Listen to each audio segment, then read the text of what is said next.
नमस्कार, बहुत स्वागत है आप सभी का न्यूज नेशन पर। लगातार आप देख रहे हैं महा कवरेज और फिर से एक बार नीतीश सरकार, और इसी बीच आ रही है बड़ी खबर जहां नीतीश से मिलने पहुंचे जेडीयू के कार्यकारी अध्यक्ष, ये इलेक्शन ब्रेकिंग कार्यकारी अध्यक्ष संजय झा नीतीश कुमार से मिलने पहुंचे हैं। और आपको बता दें, पटना में सीएम आवास पहुंचे हैं संजय झा, जहां नीतीश कुमार से मुलाकात करेंगे कार्यकारी अध्यक्ष।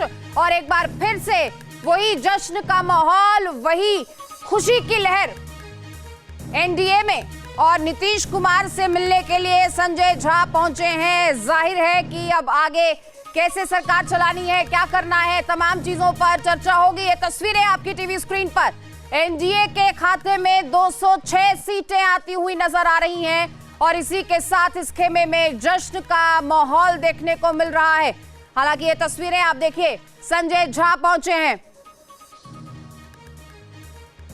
तो आंकड़े क्या है जरा उस पर भी एक बार नजर डाल लेते हैं। देखिए, एनडीए 206 पर और इंडिया गठबंधन जो है वो 30 सीटों पर सिमटा हुआ नजर आ रहा है। वहीं अन्य के खाते में 7 सीटें आती हुई नजर आ रही हैं। 2025 के बिहार विधानसभा चुनाव जिन्होंने एक बार फिर से एनडीए के खाते में जो गिनती डाली है वो जाहिर तौर पर देखने वाली है। और अगर डिवीजन की बात की जाए तो बीजेपी के खाते में 94 सीटें, 84 सीटें जेडीयू के खाते में आती हुई नजर आ रही हैं। तो वहीं एलजेपी 19 सीटों पर, और अगर बात करें हम पार्टी की तो 5 सीटों पर, तो वहीं आरएलएम 4 सीटों पर। ये जो गणित है ये एनडीए का है, जिसे आप इस तरीके से समझ सकते हैं कि बीजेपी मुख्य पार्टी बनकर उभरी है।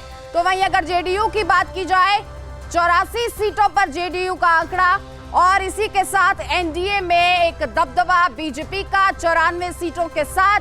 और एक बार फिर से जो जानकारी सूत्रों के हवाले से मिल रही है कि नीतीश कुमार ही दोबारा बिहार के सीएम बनेंगे।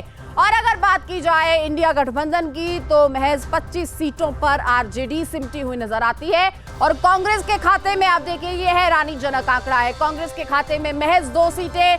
तो वही लेफ्ट 3 सीटों पर सिमटा हुआ नजर आता है। वीआईपी और आईआईपी जो खाता खोल ही नहीं पाए। ये आंकड़े वाकई में चौंकाने वाले हैं। और अगर एग्जिट पोल्स की भी बात की जाए तो उस लिहाज से भी ये आंकड़े वाकई में चौंकाते हुए नजर आते हैं। आखिर क्यों बुझ गई आरजेडी की लालटेन? मुस्लिम यादव समीकरण का कोई भी असर नजर नहीं आया, ये काम नहीं आया। और लगातार इस समीकरण की बात हो रही थी। वहीं टिकट वितरण को लेकर भी भारी असंतोष नजर आया अगर इंडिया गठबंधन की पार्टियों की बात की जाए। और कांग्रेस कमजोर कड़ी साबित हुई है। फिर से एक बार कांग्रेस कमजोर कड़ी साबित हुई और आंतरिक कलह जो एक बड़ी वजह इस नैया को डुबोने की, तो वहीं नैरेटिव सेट करने में भी जो है वो फेल हुए हैं।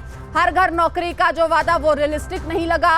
ये तमाम चीजें जो हैं ये कहीं ना कहीं इंडिया गठबंधन को पीछे घसीटती हुई नजर आती हैं। और हमारे सीनियर सहयोगी विकास चंद्रा हमारे साथ जुड़ चुके हैं। विकास, क्या कुछ तस्वीरें इस वक्त पटना में, राजधानी में, और जश्न का माहौल नजर आता है, तो दूसरी तरफ मायूसी, और मायूसी भी ऐसी जिसकी कल्पना नहीं की गई थी।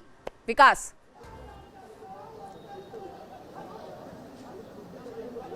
जी बिल्कुल सही कहा आपने कि ऐसी मायूसी दूसरी तरफ छाई हुई है कि जिसकी कल्पना भी उन लोगों को नहीं थी।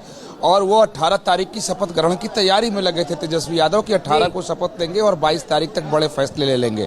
लेकिन जनता ने उनसे पहले बड़ा फैसला ले लिया और परिणाम अभी सामने है।